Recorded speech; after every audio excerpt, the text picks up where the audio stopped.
Disclaimer. The video serves informational and entertainment purpose only. The content is considered speculative and should not be treated as confirmed fact. We encourage you to conduct your research and form your conclusion.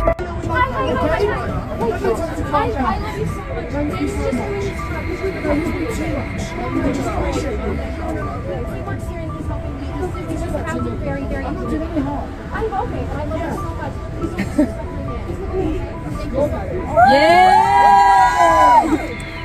Go on, Queen.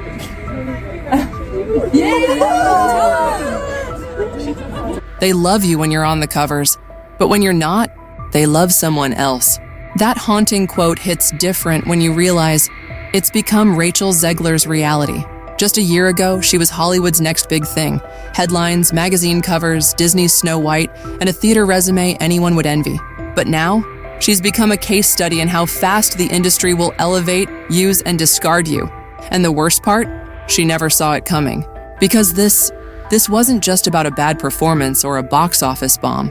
This was a manufactured rise, a brutal fall, and a very public lesson in what happens when Hollywood's chosen one refuses to read the room. And trust me, it could happen again. Want to know how Rachel went from Disney princess to box office poison? Let's break it down. Rachel, can we get a quick fashion shot, please?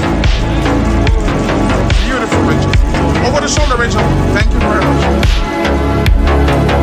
Once upon a time, Rachel Zegler was supposed to be the one, plucked from obscurity, crowned by Spielberg himself for West Side Story, handed the keys to Disney's most iconic fairy tale, and praised in the media as the voice of Gen Z empowerment. She could sing, she could act, she had it, or at least that's what the industry hoped. But Hollywood didn't just cast Rachel Zegler. They anointed her, pushed her out front like a banner, waving their virtue in the face of an audience that didn't ask for any of it. And behind the curtain, a studio betting $300 million on a film no one wanted, led by a star no one had chosen. It was high stakes, high profile, and high risk. The kind of Hollywood Hail Mary where one wrong quote, one awkward interview, one viral TikTok could ignite a media wildfire. Spoiler alert, it did. Because while Rachel was supposed to represent the future, she ended up becoming the face of everything the public was sick of. Studio virtue signaling, rewritten classics, and stars who lecture more than they entertain. The cracks started small, but then came the interviews, the Snow White press tour, and that now infamous balcony gimmick in Evita. And suddenly, the girl Hollywood placed on a pedestal was being torn down, publicly, viciously, and without mercy. It all blew up with a PR strategy so bad, you'd think it was written by the villain in a reboot. Rachel Zegler, meant to revive Snow White, ended up burying it instead. In interview after interview, she didn't just reimagine the fairy tale, she mocked it, called the prince creepy, the love story weird, and the original film, the one that launched Disney's golden age, dated and disturbing. And the internet? It didn't forget. Fans who grew up with the magic were outraged. Disney purists felt betrayed. Even younger fans who were supposed to embrace her message were left scratching their heads. One moment, she was comparing her character to a future leader. The next, she was taking shots at the story's legacy. And that was just the beginning. Because behind the scenes, Disney saw the numbers. $300 million, vanishing into a storm of bad press, viral memes, and a leading lady who wouldn't stop stepping on rakes. And instead of owning the disaster as a studio, they tossed Zegler straight under the carriage. Insiders whispered that Disney execs were quietly delighted when public anger turned toward her. A convenient scapegoat for a film that was always doomed by ideology over storytelling. But Rachel wasn't done. She doubled down, tweeting, clapping back, posting statements laced with defiance and just enough passive aggression to spark more firestorms. And then came the final blow, when her character in Evita walked out onto a balcony, not for the audience who paid to see her, but for people outside the venue. A move meant to be symbolic, maybe even empowering. But to ticket holders, it felt like a slap in the face. People who spent hundreds on premium seats suddenly realized they were watching the finale on a TV screen, while Rachel sang to the streets. Cue another wave of backlash. And while all of this exploded online, backstage, Hollywood executives were making a different kind of call. The kind that starts with, "So, who else do we have for the next big project?" Because if you're box office poison, no amount of activism will save you. Especially not when the studio's looking for someone else to blame next. It started with one quote, but soon it was a domino effect of destruction. Clips from Rachel Zegler's press tour were everywhere. TikTok flooded, YouTube reaction videos stacking millions of views. Twitter, a war zone. "You're not going to be saved by the prince," she said with a smirk, and the internet replied, "Then maybe you shouldn't be Snow White at all." Side-by-sides went viral, Zegler calling the original film creepy. Cut to Walt Disney, pouring his soul into the 1937 classic. One creator captioned it, "From dreams come true to dreams come undone."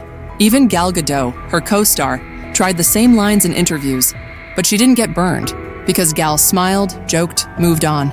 Rachel? She leaned in, poured gas, lit the match. Then came the theater backlash. Evita's balcony finale was supposed to be art. Instead, fans were furious. One TikTok said it best, "I paid $300 to watch a screen while she serenaded TikTok for free. Views, 6.7 million, and counting." Meanwhile, industry insiders started talking, quietly, carefully, but definitively. "She's difficult," one casting executive told Deadline. "Great voice, but the audience just doesn't respond." Translation? Hollywood loves a comeback, but it loves a clean box office record more. Then came the final curtain. The ID magazine article, her last-ditch attempt to win hearts. She opened up, she got vulnerable, she admitted the backlash sent her to therapy. But the public didn't bite. Instead of sympathy, it sparked a storm of think pieces. What went wrong with Rachel Zegler? The downfall of a studio-manufactured star. And the worst part? Every click, every stitch, every meme only widened the gap between Rachel and the audience she once had in her palm. Because once the spin machine loses control, the internet becomes your judge, jury, and executioner. Here's the irony. Rachel Zegler was cast as Snow White, the fairest of them all. But in the eyes of the public, she became the villain in her own fairy tale. She was supposed to be Disney's next great princess, a symbol of modernity, of power, of change. Instead, she became the poster child for what happens when Hollywood crowns a queen, before the kingdoms even met her.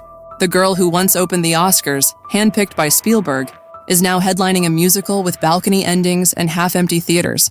Remember when Rachel mocked the prince as a stalker? Now she's the one being haunted by past interviews, old tweets, and a trail of studio regrets. And while she's crying, misunderstood, Hollywood, the same machine that built her up overnight, is now pretending they never even knew her name. Behind closed doors, studio execs are saying it plainly. She's not bankable, she's not likable, and worst of all, she's not selling tickets. But here's the final twist. Rachel didn't fall because she was hated. She fell because she never had the audience to begin with. She wasn't chosen by the fans. She was assigned to them, marketed, packaged, delivered like an iPhone update no one asked for. And now, she's stuck in limbo. Too controversial for family films, too overexposed for a reinvention. Hollywood tried to manufacture a star, but forgot that real stars are earned, not engineered. So now the spotlight fades, and the big question is hanging in the air like stage fog. Is Rachel Zegler done? Or is this just her act 2? The quiet before the rebrand, the comeback, the I've grown tour? Because in Hollywood, cancellation isn't always permanent, but neither is fame. We've seen it time and time again. One wrong quote, one viral clip, and the princess becomes the pariah. But here's the truth no one wants to admit. This wasn't just about Rachel. This was about an entire system, a machine that keeps trying to program public taste. Instead of listening to it, a system that anoints stars, instead of letting us fall in love with them on our own. Rachel Zegler was supposed to be the new face of Disney. Now she's the cautionary tale whispered in casting meetings. The warning label stuck to the next big thing. So what do you think? Was Rachel Zegler set up to fail by the Hollywood hype machine? Or did she do it to herself, by mistaking a microphone for a mirror?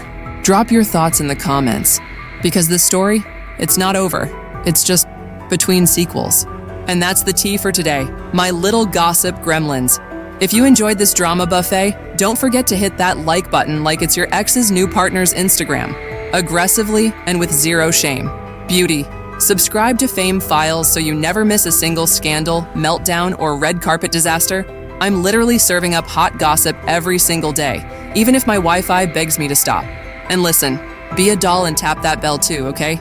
Because your girl Macy's got bills to pay, celeb egos to roast, and a grocery cart full of overpriced almond milk that won't buy itself. Shopping cart money.